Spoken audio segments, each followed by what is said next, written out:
एक व्यापक कार्यशाला आयोजित की गई। इस कार्यशाला में खासतौर पर डॉक्टर्स की टीम थी, एसडीआरएफ की टीम थी और इसका उद्देश्य था कि हम आसपास के परिवेश में अगर कभी भी एक आकस्मिकता की स्थिति कभी भी पैदा होती है, उस स्थिति में हम कैसे अपने को ज्यादा सतर्क रख सकें, कैसे ज्यादा सजग रख सकें, हम ज्यादा अपने को सुरक्षित महसूस कर सकें और उन परिस्थितियों में हमारा व्यवहार, हमारा आचरण किस तरीके से होना चाहिए कि हम ज्यादा अपने को परिवेश को बेहतर ढंग से रख सकें। तो उन बातों को ध्यान में रखते हुए खासतौर पर जो एक सुरक्षा के जो मापदंड है, जो एसओपी है, उसको ध्यान में रखते हुए आज की ये कार्यशाला आयोजित की गई थी, जिसमें अलग अलग बहुत सारे जो हमारे जवान हैं, बहुत सारे हमारे जो आसपास के जो रहवासी हैं वो थे और डॉक्टर्स भी थे, साथ ही कुछ अन्य भी सहयोगी थे जिन्होंने इस पूरी कार्यशाला में हिस्सा लिया। सर, मॉक ड्रिल होना है आज, कहाँ होगी? पहली मॉक ड्रिल कितने बजे? आज मॉक ड्रिल का टाइम 4 बजे के बाद होगा, लेकिन खासतौर पे इस मॉक ड्रिल में जब ब्लैकआउट के लिए जब सायरन बजाए जाएंगे तो खासतौर पे ये 7 से 8 के बीच में होगा। उस दौरान एक सायरन के समय एक आवाज जिसमें से अप्स डाउन्स रहेंगे, उतार चढ़ाव रहेगा। उस समय किसी भी तरह के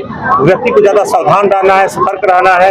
उन स्थितियों में उसका आचरण कैसा होना चाहिए, यानी कि नजदीकी बिल्डिंग्स में चले जाएं, खासतौर पे उसमें ड्रिल में बताया गया किस तरीके का हम रहेंगे तो ज्यादा सुरक्षित रह सकेंगे, उनका पालन सुनिश्चित करें। और एक ऐसा आवाज आएगी, एक ऐसी सायरन बजेगा जो कि एक यूनिफॉर्म, एक मोनोटोनस होगी, जिसमें आवाज में उतार चढ़ाव नहीं होगा। वो इस बात का द्योतक है कि एक स्थिति सामान्य है।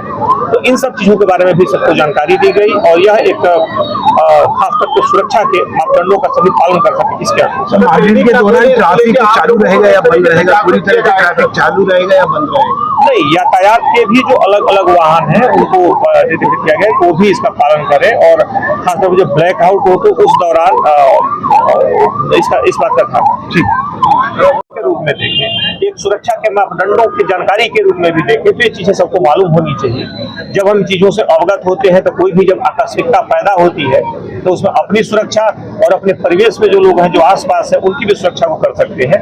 ये जरूरी है कि एक सामान्य स्थिति में सामान्यतः हम देखते हैं कि जो फर्स्ट एड की जो व्यवस्थाएं हैं, खासतौर पर इस तरह की जो एसओपी हैं, इनकी जो जानकारियां हैं, वो आम दिनों में भी पुलिस समय समय पर देती रहती है। तो एक आप माने कि किसी भी तरह की आकस्मिकता की स्थिति से पैदा करने के लोगों को जागरूक करने का एक तरीका है।